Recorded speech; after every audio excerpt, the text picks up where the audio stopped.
Hello दोस्तों, कैसे हैं आप लोग। आई होप कि अच्छे होंगे।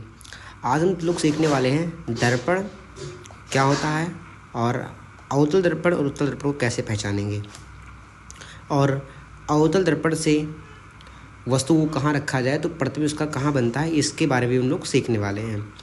तो दर्पण दो प्रकार का होता है आपको, एक अवतल दर्पण होता है, दूसरा उत्तल दर्पण।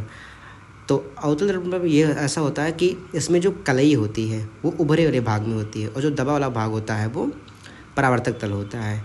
इसी का जस्ट उल्टा होता है, इसमें जो दबा वाला भाग होता है वो उस पर कलई होती है और जो उभरा वाला भाग होता है वो परावर्तक तल होता है।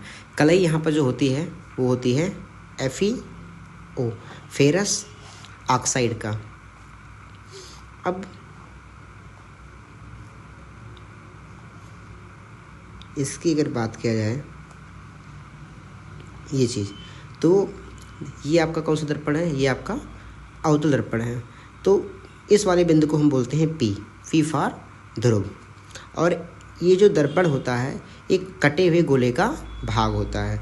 तो जो कटे हुए गोलक का जो केंद्रक होता है उसे बोलते हैं सी, और सी फॉर जो होता है वक्रता केंद्र होता है, सी फॉर वक्रता केंद्र। और सी और पी के जो बीच की दूरी होती है वो होती है आर, वक्रता त्रिज्या।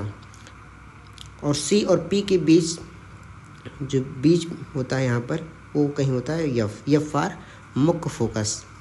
और एफ और पी के जो बीच की दूरी होती है वो होती है स्मॉल एफ होती है फोकस दूरी। तो यहाँ पर हम लिखते हैं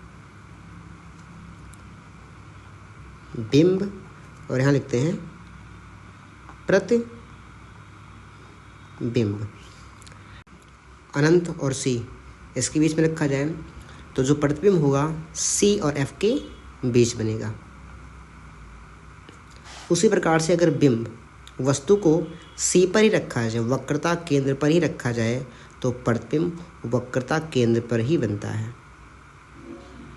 उसी प्रकार से अगर वस्तु को सी और एफ के बीच में रखा जाए, सी और एफ के बीच में रखा जाए, तो अब देखो एक चीज़ और, यहाँ जब वस्तु को अनंत और सी के बीच में रखा गया था तो प्रतिबिंब बना था सी और एफ, वक्रता केंद्र और फोकस के बीच में।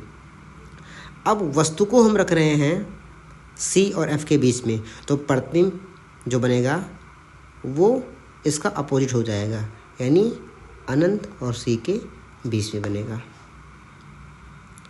वस्तु को अगर आप रखते हो एफ पर तो प्रतिबिंब कहाँ बनेगा, एफ का उल्टा क्या है अनंत, तो प्रतिबिंब आपका बनेगा अनंत पर।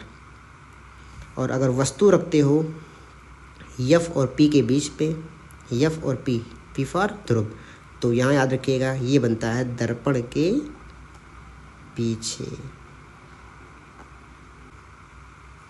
कि जो सी और एफ होता है, सी और एफ ये जो इसमें जो प्रतिबिंब बनता है वस्तु से